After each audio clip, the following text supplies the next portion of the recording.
develop an electronic or digital portfolio as they go through secondary school. And you know, at St. Anne's, their college acceptances are incredible.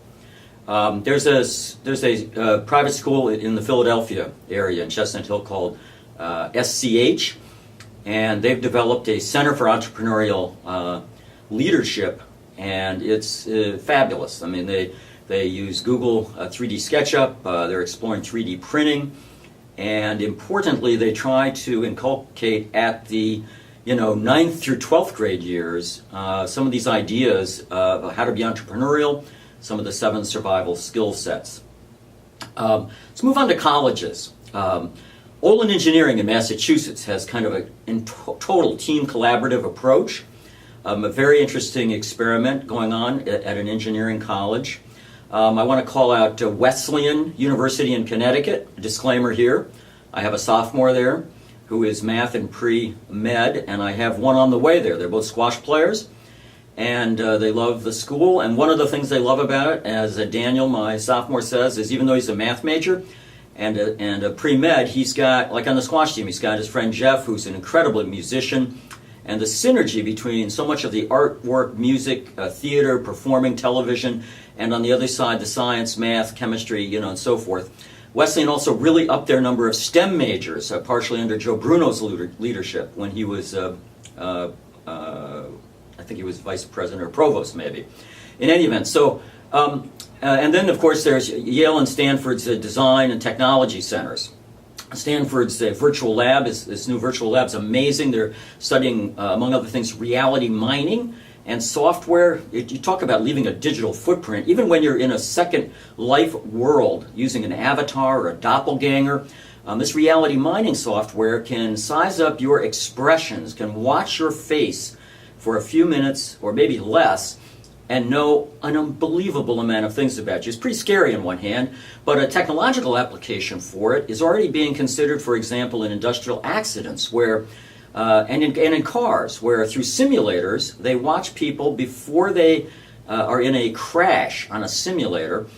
And Toyota and Nissan, I think, are working with them now to actually employ a technology that watches your face and alerts you in time that you can take avoidance measures and maybe avoid an accident.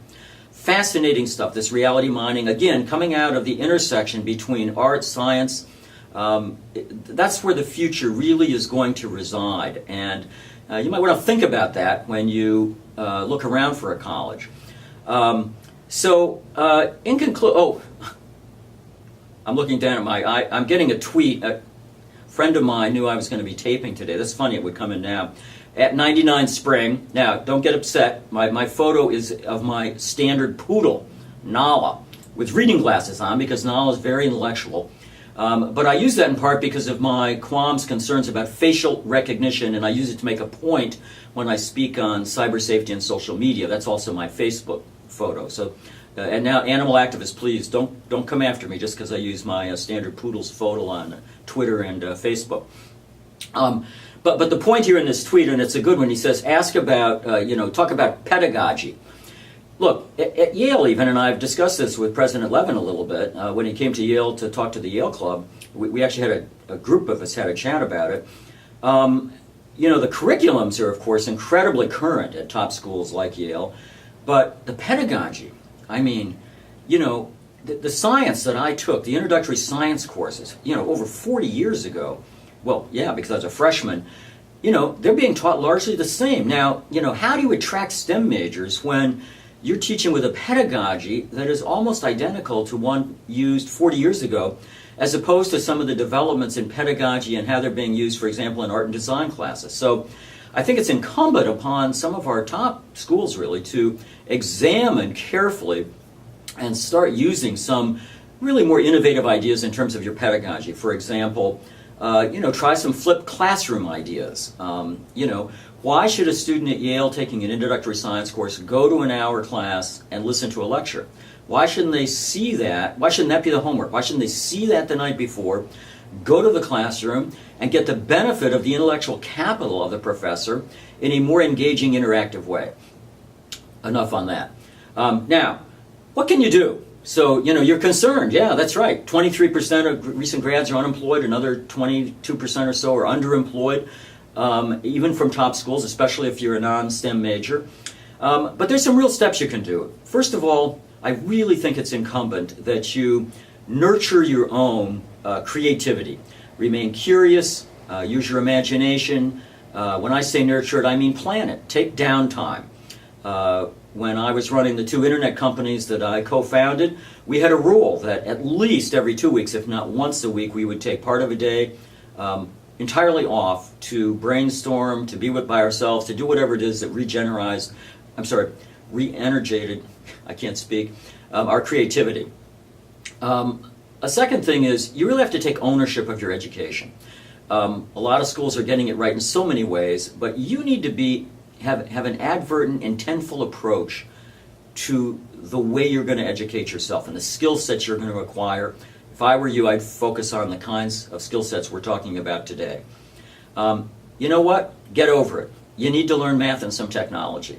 I mean, if you were in grade school and came to your parents and said, geez, I don't like English. I don't want to learn how to read. It's really not going to be that useful. Your parents would say, get out of here. Get back in school. Of course you're going to learn to read. Kids are coming to their parents saying, God, science is hard. It's much harder than going to a fun history class and talking about world events. Science is hard. Physics, advanced physics, that's tough. Hey, so what? Learn it. Get back in class. Come on now. Take a language, a romantic language, a language that's symbolic, that could reach millions of people with some incredible new service or product. Not French, not Spanish. I'm talking about Python or Ruby. Yes, get in there, take an entry-level computer science course. Learn or get a feel for what it's like to do a computer language. Get excited about science. Check out kurzweil.net, get on their listserv, and every day you'll get an email that will highlight 4 or 5 unbelievable developments in science, like in nanotechnology, where you're going to be able to have, assemble new materials at the quantum level and create things like spray-on solar cells. Now, how much will that help the world? And of course, work on acquiring these kind of 7 skill sets as you go through college. Learn to be entrepreneurial, and this is really important. Challenge the schools you're at, whether high schools or colleges. If they don't have short courses, they don't have to be for credit, they can be in the evening, but learn to be entrepreneurial. Learn how to start a startup. And then I would say, take your passion, whatever it is, position it at the intersection of technology, and start something. When you get out, if you can't find the right kind of job, think about working abroad. Think about India, for example. Now, here's a country. There's about 300 million of us in the United States total. The middle class of India is approaching 300 million. Now, let me just take a final moment here to just give you an idea of how exciting. Check out Graham Power, okay? You can Google it. And they're developing a smart microgrid with renewable-based generation infrastructure locally in villages throughout India. Usually it's solar panels on cell phone towers. And what they're doing with this is they're tackling 3 of the main challenges of reliable energy access in India. Theft, and pilferage that forms the root cause of maybe 58% of their energy loss. And they're also being able to deliver this grid to remote villages and counter intermittent power surge issues throughout India. That's Graham Power. Metal, METTL. Now, here's a company, and boy, this really goes where this talk is. It's at the heart of it, really, and what you're going to be facing. Metal is providing, through the web and technology, it's providing tests before you hire people to determine what they actually can do. They're not interested in what you know, because knowledge is a commodity. And they say this. Go to their website. Their tests designed to show their employers, your prospective employers, what you can do with that knowledge. So, there you go. Enough said. Infosys, INFOSYS, okay? Doing a lot of things, but recently they've come up with a unique identification project for India, a 12-digit ID number backed by photographs, fingerprints, and iris scans that can be easily verified online. Now, why is this critical in India? because it's going to enable the government to give aid, salaries, health care, pensions much more directly to citizens without intermediaries, saving a huge amount of theft and fraud. Now, how exciting are those three companies? So go to work on your creativity, go to work on your ideas, become entrepreneurial, and think about working anywhere. Don't, if you're stuck and you're kind of low-level depression because you've been 3 or 4 years searching around, not getting jobs, working at Outback or something, and there's nothing wrong with that. That's real work. But consider going abroad, consider brainstorming with people, and try to re-energize yourself and get going. So in conclusion, let me end on a really quite positive note. All the kind of students I talk with at secondary schools and colleges, I see incredible energy, creativity. I see some anxiety, some intensity. It's not so bad. And what I am sensing though is that with all this creativity and technical skills being assembled, a lot of people, they just are not sure kind of how to be entrepreneurial, how to think entrepreneurially, and how to re-energize their creative side. A lot of it has kind of been squeezed out by helicopter parents. I don't hear any blades overhead. When I headed off to Yale, my dad specifically told me, don't worry about grades. You're going to do fine. Soak it up, enjoy it, meet friends, and use your own creativity. That were literally his words as he was dropping me at the Yale campus in the fall of '68. So with that said, you all are used to working with machines. You take your iPhones and tablets to bed, and so you're positioned well that way. And I think if you are advertent about your education and think carefully about what you're doing in assembling some of these key survival skill sets, you're going to do just fine when that tsunami comes ashore.